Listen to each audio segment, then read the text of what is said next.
Nililimas nila yung ano kasi puno ng tubig.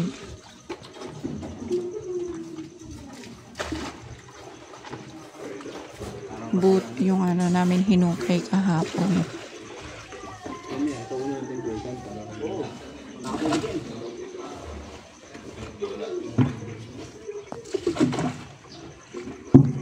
Ito na yung unang busan namin.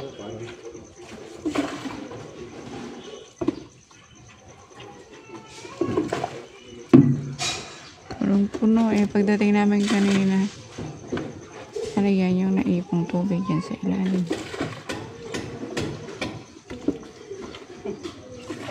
Kasi maghulog na sila ng parilya. Ayun o, yung posting nga sa part sa dulo. Yun, naitayo na nila. So, punta na lang natin mamaya kapag parehas lang na ihulog.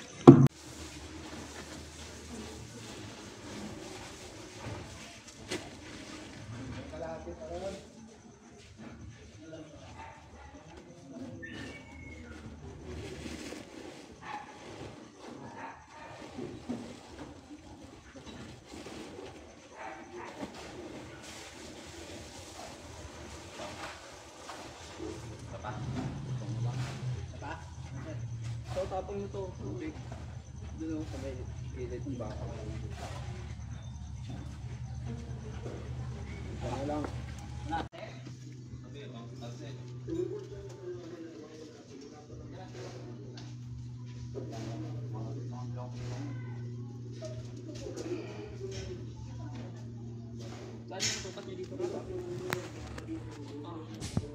Pahinga sa pang bakal yo.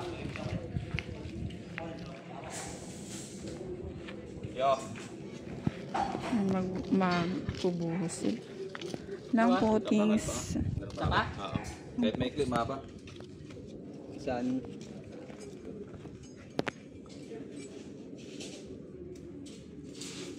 So ito yun isang buo na. Kasi nga 1.5 lang siya. So since 1 meter so dapat 2 meters. So sinama na yun. Pero ito kasi kahit po may ano yan, may pag nabuhusan po yan, din mag-aano pa po ng tie beam. Kaano na po. Yung tie beam simula po doon. Papunta na po dito. Yan, pagka nabuhusan at saka natuyo. Pag natuyo, babalikan ng part lupa. May ibabalik. Same dito sa kabila. Wait lang, dito tayo ikot sa kabila. Tapos may nag-aasintada na sa second floor. Umikot ako dito sa may slab. Sa likod. So, ayan. Ayan po. So, ayan. Bubuhusan yung puting sa yan. Then, yan yung sa tie beam. Saka isunod. So, bali nag-add kami ng 3 poste kasi yung 2 poste na yun. Sa unahan kung bakit siya halos magkadikit. Kasi po, naka-prepare na yan, naka-align na yan ng dun sa front para pag nag-additional poste dun ng 4, pag halimbawa nag-islam, naka-ano po yan, naka-align. Nakalinya po siya. May tamang tawag dun. Kalimutan ko. Yan, magbubuhos sila ng coatings. So, inuna na yung dito na 2 buhusan kasi nga tumatagas yung tubig yun sa may ano, ng invernal. So, nagtutubig siya. Kanina pagdating namin, so yan, nilimas nga kasi puno siya. So, until now na kanina na ano, nilimas na siya. Nagtutubig pa rin. So, kailangan ng buhusan bago pa mapuno uli.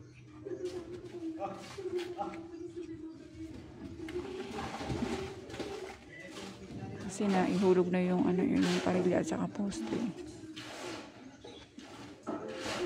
Kaya nahabol nila mabuhusan agad.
Kalahati pa.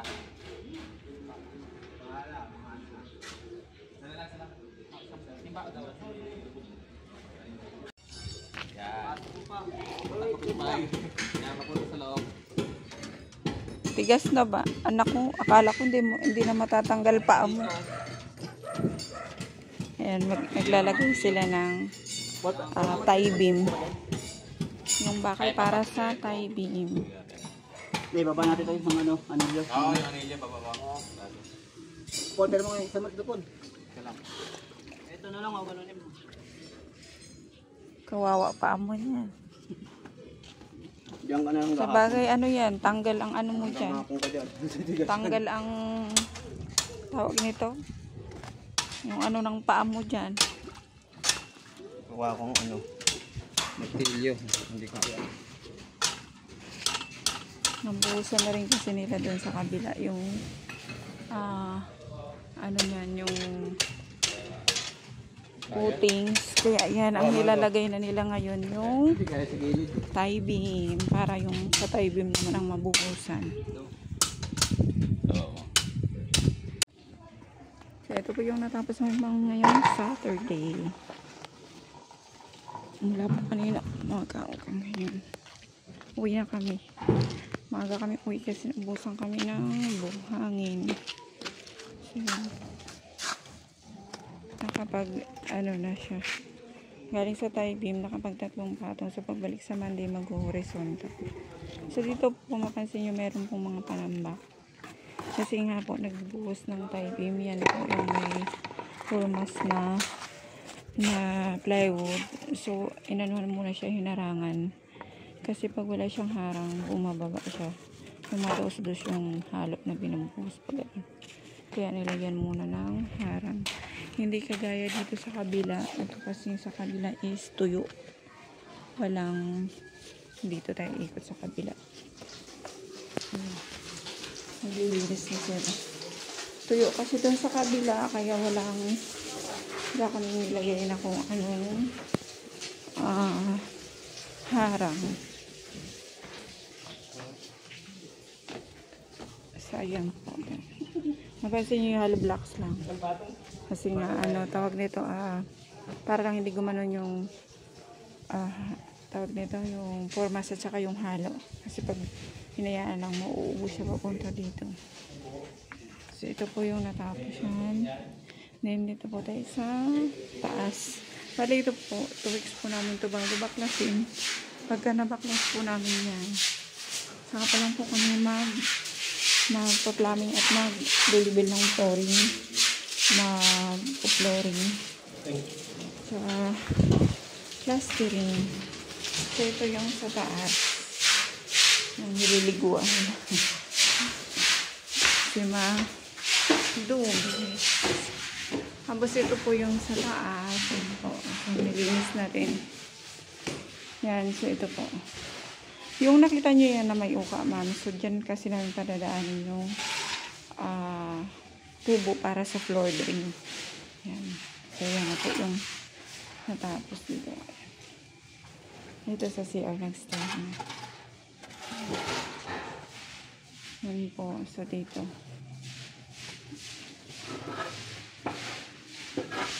Yan. Tapos ito po. Sa harap. So, bali ito mapatitigasin muna namin kasi i-adjust na lang po namin dito. Medyo liliit lang po yung bintana, ma'am, ha? Kasi para po doon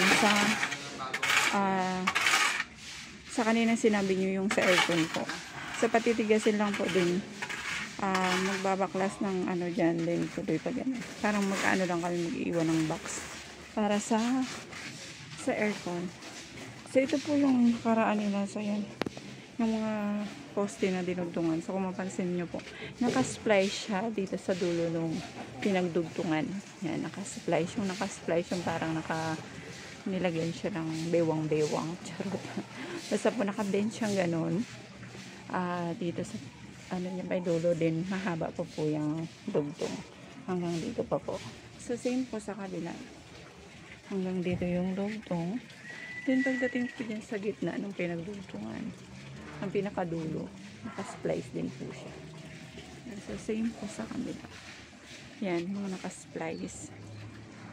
Kasi, ano nga siya, dugtong sunod i-splice. Para yung tibay, yung pito. Yan. So, same po, hindi na natin makita. Yan po, naka-splice din po yan. Yan hanggang dito po siya. Then, dito po sa pala sa hollow blocks natin, kada 3 patong pa rin po. So, 1, 2, 3. Then, nag-horizontal tayo. Yan po. So, 1, 2, 3. Yan po, horizontal. Nakatali din po yan. So, ito po ang kanyang hindi po yan putol, dire-diretso. So, ito po yung isa. Then, ito po yung isa. Same po dito, tapos po yan hanggang dito. So, ito po siya. Then, ito yung isa. So, same sa kabila. So, 1, 2, 3. Then, horizontal. Ito po. Then, ito po yung isa. Yun, sa labas na nakahawak. So, ito siya. Kahit po, lang yan. Sabihin na natin, isa't kalahating mata ng halabdak. So, may horizontal pa rin po yan. Yan, puputulin naman po nila yan dito. So, yan po. Ito. Yan, para lang po makita nyo yung pagbabakal. So, dito po sa kabila is ganun yan. Ganun din po yan. Hindi po yan siya putol. Ito po. Yan. So, dito. Ito kasi